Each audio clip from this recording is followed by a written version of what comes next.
Hello everyone, welcome back to our YouTube channel. Last పార్ట్లో శకుని సూర్యాస్తమయం కావడాన్ని గమనించి సూర్యాస్తమయం అయ్యేలోపు యుధిష్ఠిరుని చంపేయాలి మేనల్లుడా అని అంటాడు. ఆ తరువాత ఏం జరిగిందో ఇప్పుడు తెలుసుకుందాం.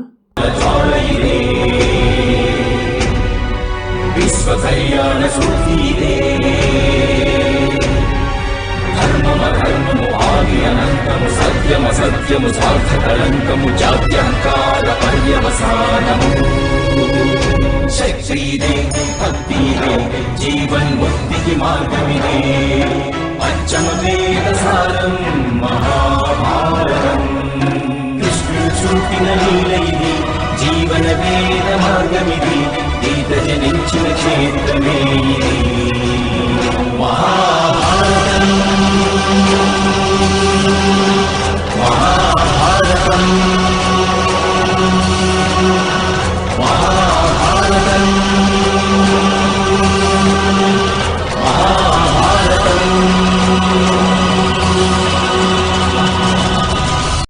ఆ తరువాత అభిమన్యుడు భీష్ముడిపై ధనస్సును సంధిస్తాడు. భీష్ముడు ఆ బాణాన్ని చేతితో పట్టుకొని కింద పడవేసి, నేను నిన్ను వేడుకుంటున్నాను పుత్ర, ఇక్కడి నుంచి వెళ్ళిపో అని బ్రతిమిలాడుతూ ఉంటాడు. అదే సమయంలో దుర్యోధనుడు, దుశ్శాసనుడు, శకుని ముగ్గురు యుధిష్ఠిరుని చంపాలన్న ప్రయత్నంతో యుధిష్ఠిరుడు యుద్ధం చేసే దగ్గరకు వెళ్తారు. అభిమన్యుడు ఎంత చెప్పినా వినకపోవడంతో భీష్ముడు తన చేతితో తన ఖడ్గాన్ని తీసుకొని అభిమన్యుడితో యుద్ధం చేస్తూ ఉంటాడు. ఆ తరువాత దుర్యోధనుడు దుశ్శాసనుడితో, దుశ్శాసన, సోదరుడు యుధిష్ఠిరుడి చేతిలో బల్లెం ఉంది అని అంటాడు. వెంటనే దుశ్శాసనుడు, యుద్ధ నియమాలు స్పష్టంగా ఉన్నాయన్నయ్య, కేవలం ఒక శ్రేణిలో ఉన్నవారు ఆ శ్రేణి వారితోనే యుద్ధం చేయాలి, మీరు బల్లెంతోనైనా యుద్ధం చేయాలి, లేక సోదరుడు యుధిష్ఠిరుడు గదతోనైనా యుద్ధం చేయాలి అని అంటాడు. అప్పుడు శకుని, మేనల్లుడా, మనం ధరించే వస్త్రాలు మనకు అనువుగా ఉండాలి, ఇక మనం చేపట్టే శస్త్రాలు మనకి విజయాన్ని ప్రాప్తింపచేయాలి అని చెప్పి తన ధనస్సును సంధించి యుధిష్ఠిరుడి చేతిలో ఉన్న బల్లాన్ని కింద పడవేస్తాడు. వెంటనే దుశ్శాసనుడు ఒక గదను యుధిష్ఠిరుడికి విసిరేసి, అందుకోండి సోదరా, యుద్ధ నియమాలు ఉల్లంఘించామని మాకు కలంకం సోకనివ్వకండి అని అంటాడు. అప్పుడు యుధిష్ఠిరుడు, కలంకం సోకినా సరే అది మీ మలినమైన చరిత్రపైన కనిపించదు, కనుక మీరు కలంకం గురించి ఆలోచించకండి ప్రియ దుశ్శాసన అని అంటాడు. మరొక వైపు అర్జునుడు, ద్రోణాచార్యుడు ఒకరిపైన మరొకరు బాణాలను కురిపించుకుంటూ ఉంటారు. అదే సమయంలో దృష్టద్యుమ్నుడు అక్కడికి వచ్చి, రాకుమార అర్జున, మీరు యుధిష్ఠిరుని రక్షించడానికి వెళ్ళండి అని అంటాడు. దుర్యోధనుడు, దుశ్శాసనుడు, శకుని ముగ్గురు యుధిష్ఠిరుని చుట్టుముట్టి యుద్ధం చేస్తూ ఉంటారు. అప్పుడు యుధిష్ఠిరుడు, ఒక్క యోధుడి ముందు ఇంతమంది యోధులా, ఇప్పుడు నియమాలకు ఉల్లంఘన కలగడం లేదా మామయ్య అని అడుగుతాడు.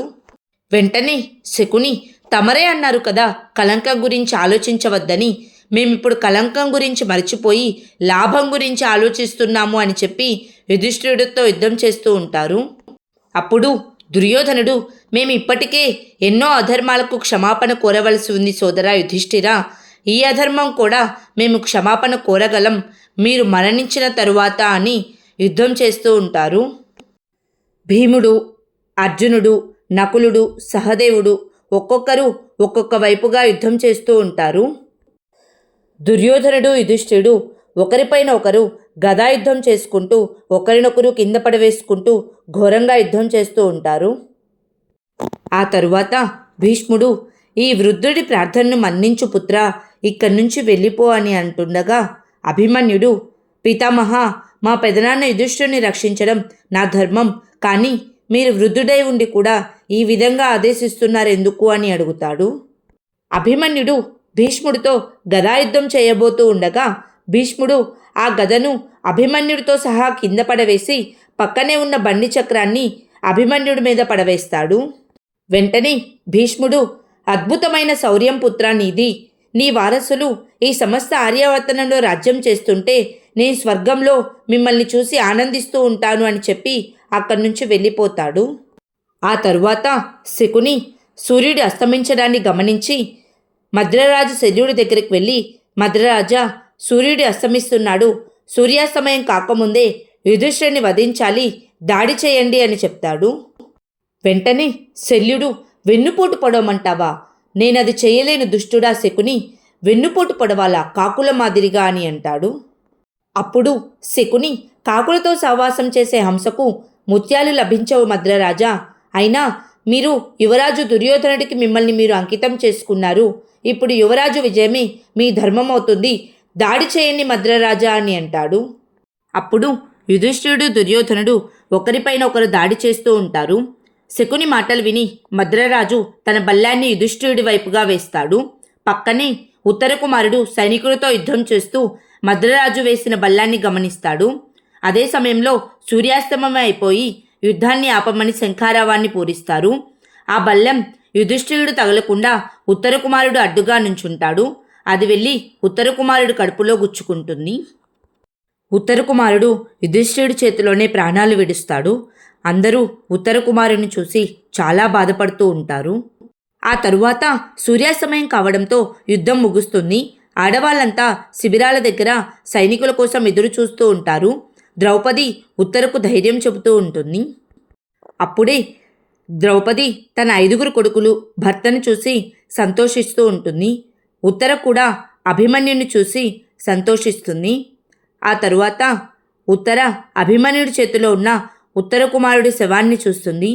ఉత్తర కంగారు పడుతుంది. సుదేష్ణ కూడా కళ్ళు తిరిగి కింద పడిపోబోతుంది.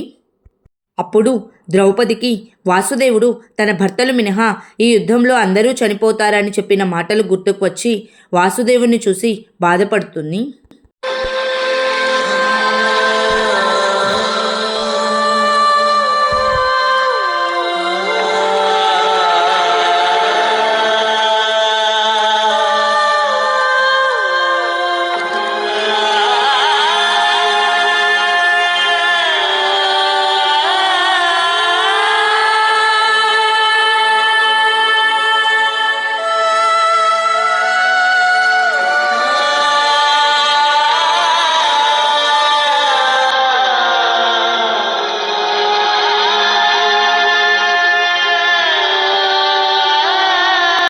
ఒకవైపు పాండవులు ఉత్తర కుమారుడికి అంత్యక్రియలు నిర్వహిస్తూ బాధపడుతూ ఉండగా దుర్యోధనుడు, అతని సోదరులు శకుని, కర్ణుడు వీరంతా మద్యపానీయాలు స్వీకరించి ఆనందంతో చిందులు వేస్తూ ఉంటారు.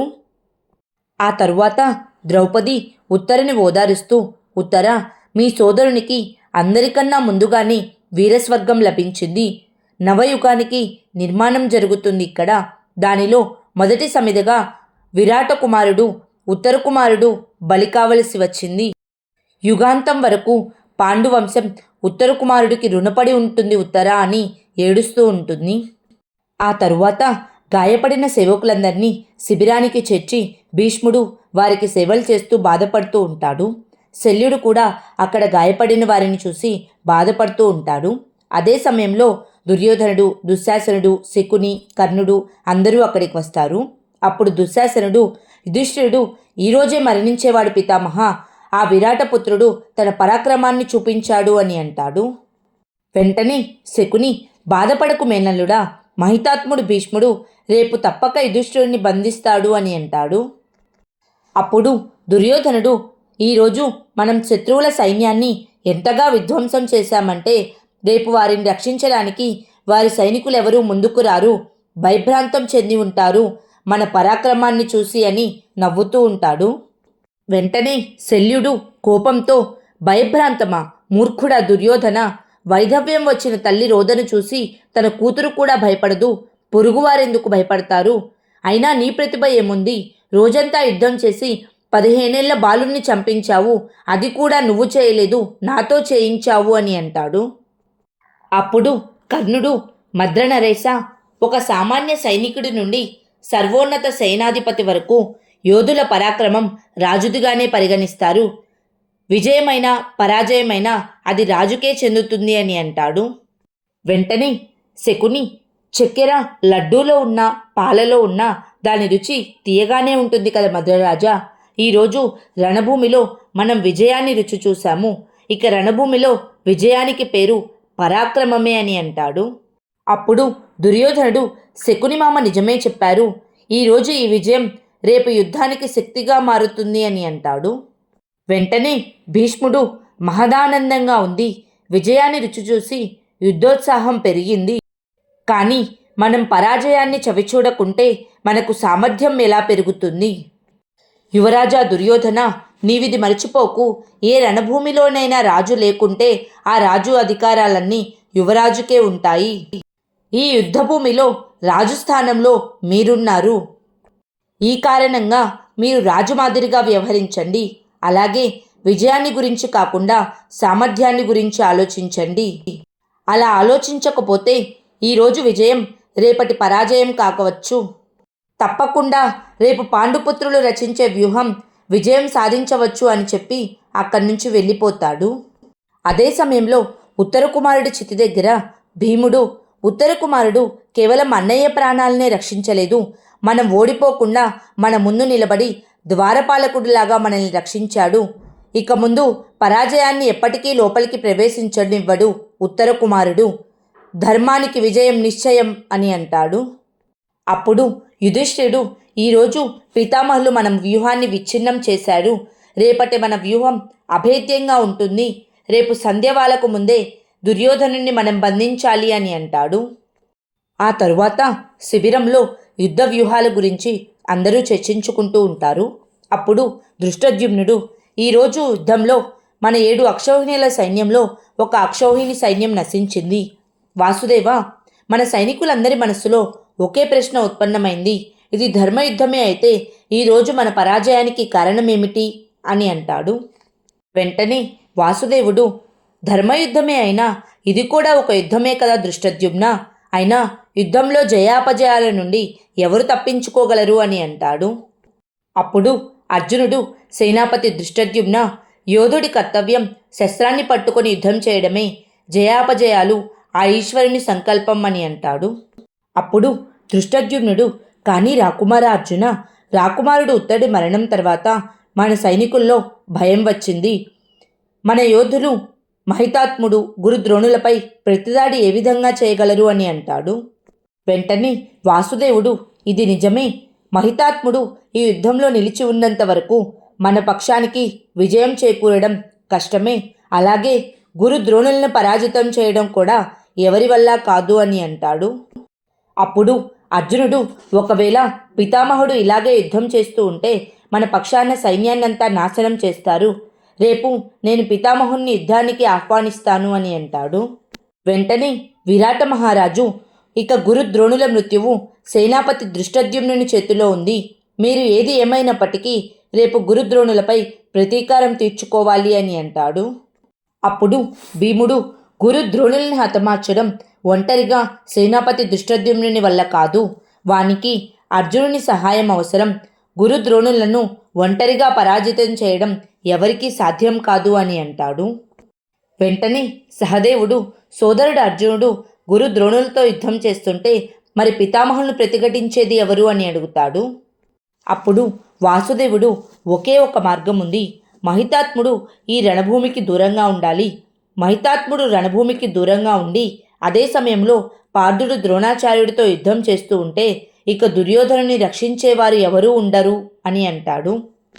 అప్పుడు అర్జునుడు, కానీ మాధవ, పితామహుల్ని రణభూమి నుంచి దూరంగా తీసుకెళ్లడం ఎలా సాధ్యమవుతుంది అని అడుగుతాడు. వెంటనే వాసుదేవుడు, వంచనతో, నేను ముందే చెప్పాను కదా పార్థ, ఈ యుద్ధంలో తప్పకుండా వంచన జరుగుతుందని, దానికి సమయం ఆసన్నమైంది అని అంటాడు. అప్పుడు యుధిష్ఠిరుడు, వంచన, కానీ యుద్ధంలో వంచడం అధర్మం వాసుదేవ అని అంటాడు. వెంటనే వాసుదేవుడు, ఈ యుద్ధం కూడా వంచనకు పరిణామమే బావగారు. వంచన యొక్క ఆశయం ధర్మమే అయితే ఆ వంచన కూడా ధర్మమే అవుతుంది. ఈరోజు మన సైనికుల్ని ఉత్సాహపరచాలంటే రేపు మనం విజయం సాధించడం తప్పనిసరి. ఇక ఆ విజయం సాధించడానికి కేవలం 5 అడుగులు వేస్తే చాలు అని అంటాడు. ఇక 2వ రోజు యుద్ధానికి వాసుదేవుడు, పాండవులు, కౌరవులు, భీష్ముడు, శకుని అందరూ శంఖారావాన్ని పూరిస్తారు. అదే సమయంలో హస్తినాపురంలో ధృతరాష్ట్ర మహారాజు సంజయుడితో, నిన్నటి పరాజయం వల్ల పాండవులు ఈరోజు ఎటువంటి రాజనీతిని రూపొందించనున్నారు సంజయ, లేక పరాజయ భయంతో వారి హృదయం కంపించడం లేదు కదా అని అడుగుతాడు. వెంటనే సంజయుడు, పాండుపుత్రులు ఈరోజు యుధిష్ఠిరుణ్ణి వ్యూహానికి చివరి భాగాన ఉంచారు మహారాజా. ఇక వారి రక్షణకై సేనాపతి దృష్టద్యుమ్నుడు, విరాట మహారాజు, ఇంకా ఉప పాండవులు ఉన్నారు మహారాజా. ఇక వ్యూహానికి ముందు భాగాన రాకుమారుడు నకులుడు, రాకుమారుడు సహదేవుడు, రాకుమారుడు అభిమన్యుణ్ణి ఉంచారు. ఇక వ్యూహానికి ఒకవైపు రాకుమారుడు అర్జునుడు, వ్యూహానికి మరొక వైపు రాకుమారుడు భీముణ్ణి ఉంచారు మహారాజా అని చెప్తాడు. అప్పుడు ధృతరాష్ట్ర మహారాజు, కానీ ఈరోజు పాండుపుత్రులు ఎటువంటి వ్యూహాన్ని రచిస్తున్నారు సంజయ? ఆ వ్యూహంలో యుధిష్ఠిరుని చివరి భాగాన్ని ఎలా ఉంచారు అని అడుగుతాడు.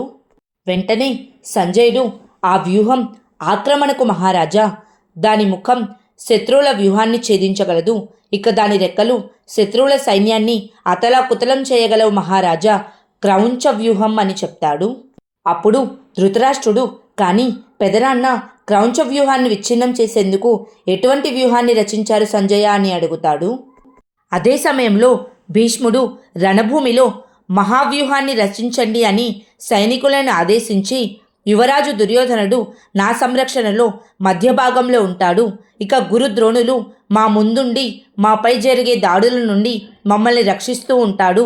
దుశ్శాసనుడు, అశ్వత్థామ, గాంధారరాజు, శల్యమహారాజు, సుధర్మ మహారాజు వీరంతా పక్షి యొక్క 2 రెక్కలపై దాడి చేస్తూ ఉంటారు. క్రౌంచవద దాని కంఠాన్ని ఖండిస్తేనే జరుగుతుంది. ఆక్రమించండి అని ఆజ్ఞాపిస్తాడు. ఆ తరువాత ఏం జరిగిందో నెక్స్ట్ పార్ట్లో తెలుసుకుందాం. Please like, share and subscribe to our YouTube channel. Thank you.